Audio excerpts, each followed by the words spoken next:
We directly move on to the next presentation, which is being held by Dr. Carina Kießling. Dr. Carina Kießling works at EY, is the EY quantum computing leader for Germany and Europe West, or Western Europe. And she's presenting the view of a Big Four partner when it comes to quantum computing, and raises the question if it is a competitive advantage or a security risk. We look a lot forward to your presentation in this context. Thank you very much, and I'm happy to be here today.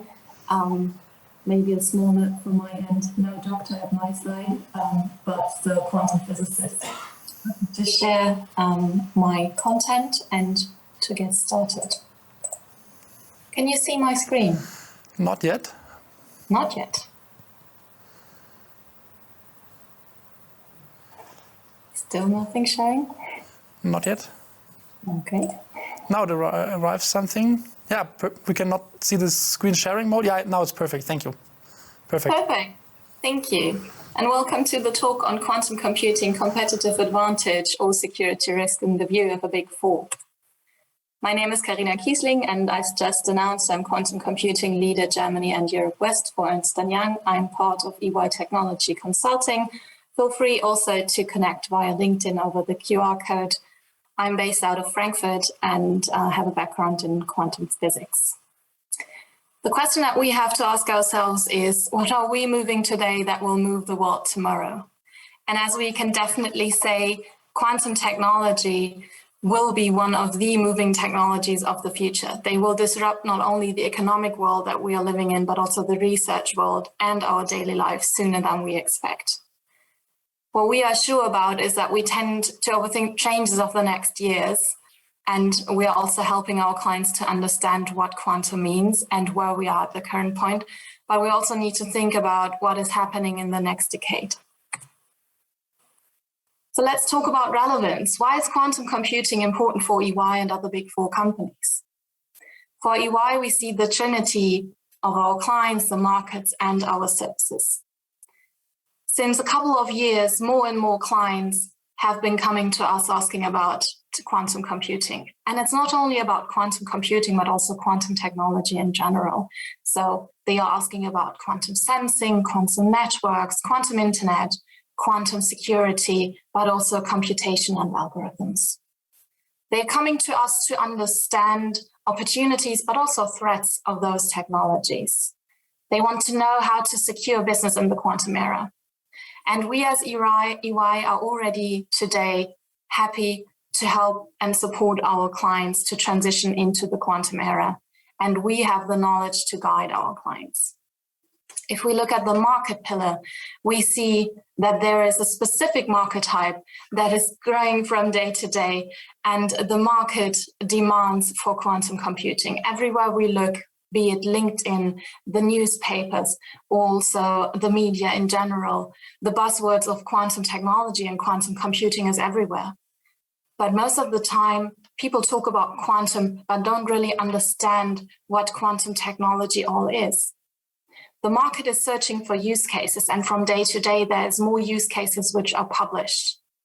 They are published by quantum technology service providers, by researchers from universities, but also by companies such as EY. We see on the market side as well that in the last years and over the last years, large companies, but not only large companies, but also governments have started major investment rounds in quantum technology. However, they need to be skilled to know how to handle those investments, which is the right way, how to invest, where to invest, and when to invest, how to secure business. Speaking about services, first products and services have been launched around the globe, and also we as EY have built our global quantum computing business. We have understood that there will be a necessity for quantum computing as a service, and quantum cloud applications are already there and can be in use. As EY, we have launched our own quantum computing, quantum space experience center in Munich, Germany, where clients can come and also experience POVs and quantum technology. We have understood that quantum will shock the world in which we live in.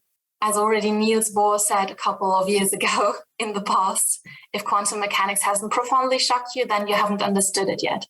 And we understood that there is a necessity to treat quantum computing and quantum technology, and we are ready for our clients.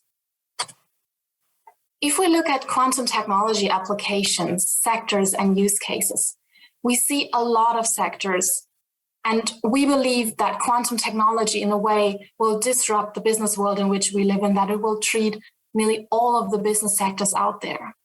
Of course, there is first mover advantage that we can see already today, especially if we look, for example, in financial services, where we talk about portfolio risk optimization and fraud detection, where we will be capable of determination of attractive portfolios or to help finding new ways to model financial data and isolate key global risk factors effectively.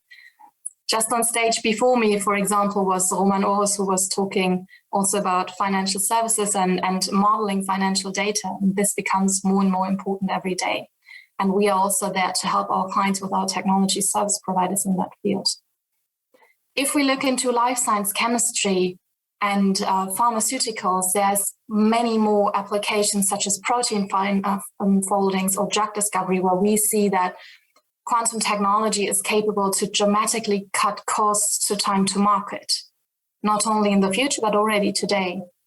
We will be capable of empowering computational chemists to make new discoveries faster, to bring medication faster to market, or even to be able to develop new medication. If we think about automotive industry, energy sectors, and also consumer goods and trades, supply chains will be revolutionized by quantum technology. With our quantum algorithms, we are capable of handling almost innumerable permutations and combinations. It enables planners to run plans at the flick of a button and perform scenario plannings effectively. Thus, we talk about optimization of supply chains, optimization of route planning, and also optimization of scheduling planning.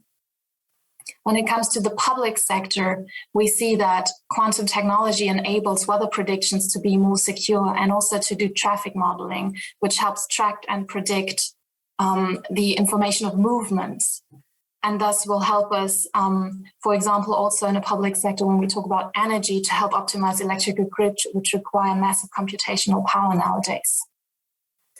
If we talk about TMT in the media, we think about selective advertising or imaging methods. But, and this is a big but, also about quantum key distribution and networking. As you can see here, nearly all of the sectors which we currently have in our business are already our EY traditional services.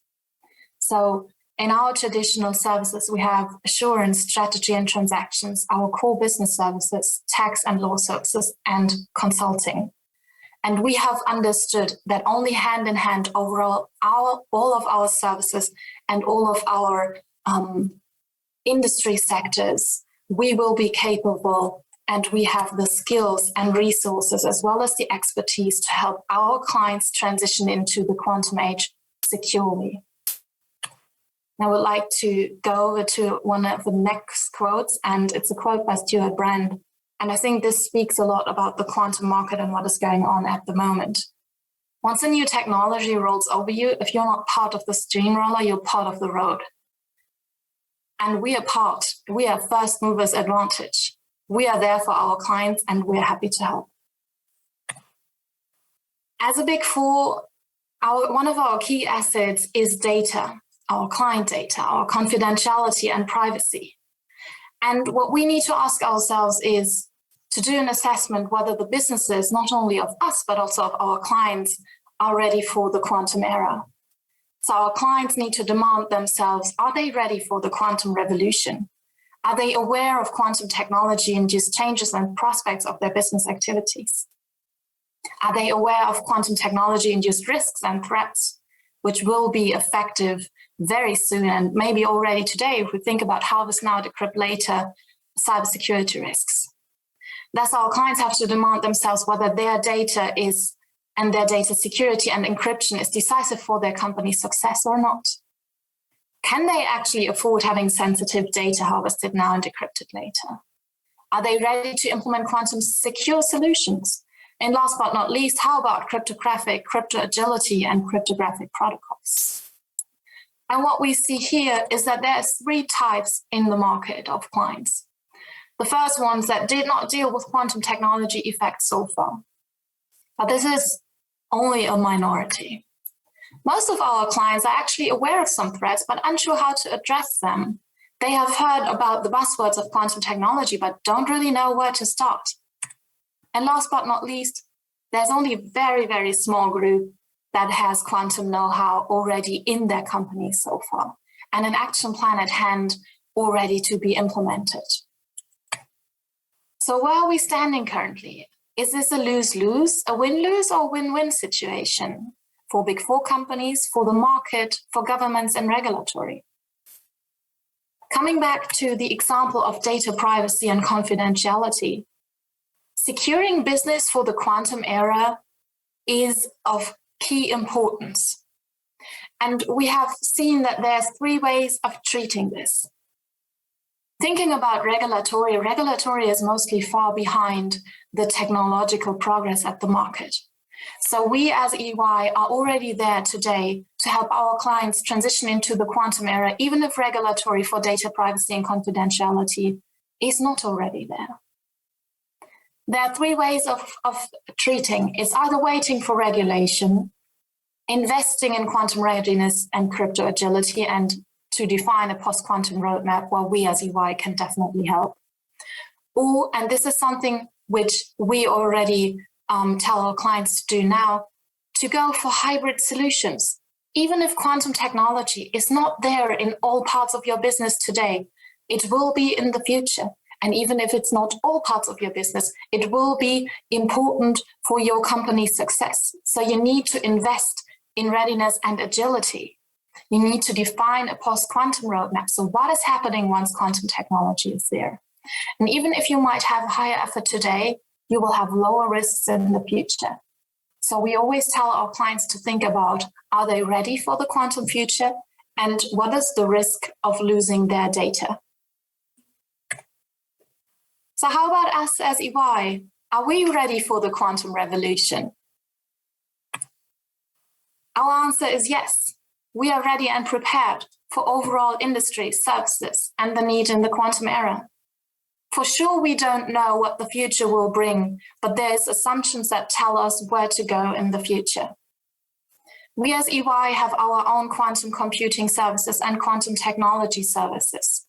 We have defined use cases which are ready to be presented to clients and also to be implemented, that can be experienced in our digital experience center. We have focuses such as genome sequencing, life science, quantum portfolio optimization, CO2 reduction and sustainability, but also cybersecurity, among many others that are demanded from our clients. Just most recently, we've released many publications, such as our QKD network for quantum secured communication with BT and Toshiba in UK, or a publication about quantum technology and the security risks for cybersecurity. Just recently, 2 days ago in Computerwoche, there's a new article on quantum and cybersecurity risks. We are very strong in the market when it comes to financial services. We've launched several podcasts also together with our technology partners, IBM and Yost Quantum. We have been working together with Microsoft in our experience center. So it's not only us that are prepared, it's also our quantum technology alliances that we have around the globe. Talking about contacts, feel free to reach out to us anytime if you have any questions. There's Dr. Michael Albrecht, who is CIO and CTO Europe West. Then we have Dr. Jan Rosam, partner in financial services with focus on digital and emerging technologies. And this is an announcement also for today. Jan Rosam will give a talk on bringing together the financial services and quantum computing community together with IBM and our partners Yost Quantum today at 2 p.m. Central European Time. Thank you, and I'm happy for your questions. Thank you, Carina, for the insights from EY. Very interesting. So the first question I have is regarding the 3 groups you mentioned. There's a big group in the middle where you described that this group is like somehow navigating through the complexity, I would say. Could you give us some more in-depth insights of how does this work concretely, how the discussion's ongoing when you present your governance roadmap, which you showed, especially discussing with the layer 1 and layer 2 group, like the layer 1 group not even having a concrete plan, at layer 2 group somehow navigating? That would be very interesting, some in-depth insight in the discussions you have. Absolutely. So definitely we see that out of those three groups, the demands are different for all types of clients. So there are clients that maybe need help, that already have a quantum roadmap, that know where to go, but that need help when finding a quantum service provider. So we have our quantum analysis and our market view. We also have our technology partners and alliances where we can help then our clients to find the suitable partners, as for example, IBM or Microsoft. Then there is the second group which has heard about quantum but does not really know where to start. So what we are doing with these clients is to actually do a requirements workshop and to think about what is their necessities for their business, where do they see their vision of their business in the next years, and how can quantum support this, or how can quantum be a threat? And then to do an analysis and a complete image about where does this client go? How about use cases? Which use cases can already be implemented today? How's the roadmap for other use cases which might be implemented in a couple of years but can already be prepared today? Or where can we go in a couple of years where we cannot start today with implementation but also with strategic planning? So which are, for example, also resources that you need to hire? I think I talked about the example of life science. If we think about doing drug discovery with quantum technology, of course, most of the life science companies haven't hired a group of quantum physicists before because this was just not part of their business, but it will be in the future. So it's also an HR topic. So who is out there in the market? And we know that quantum experts in the market are rare. Where do you get them? How do you hire them? How do you integrate a group of researchers that is really different from the research group and your R&D team that you have had before? And how can they go hand in hand? So actually a starting point. And for all of those three groups, there's different approaches on how to help those clients. That is very interesting. Maybe one additional follow-up question based on your considerations. You mentioned the skills gap and the HR problem. Then that raises to me a question of make or buy at some point. Like what do I do by myself as a company, or what do I, and which technology solutions and which layers do I use the knowledge and the solutions of technology providers and partners. So could you give us some insights on those make or buy strategic thoughts of Yes. Companies? And in addition to that, like the governance of big corporations and enterprises, understanding how to really wear in the company to integrate quantum knowledge and quantum know-how. This is a combined question, I think. That would be very interesting, some insights. Yeah. Absolutely.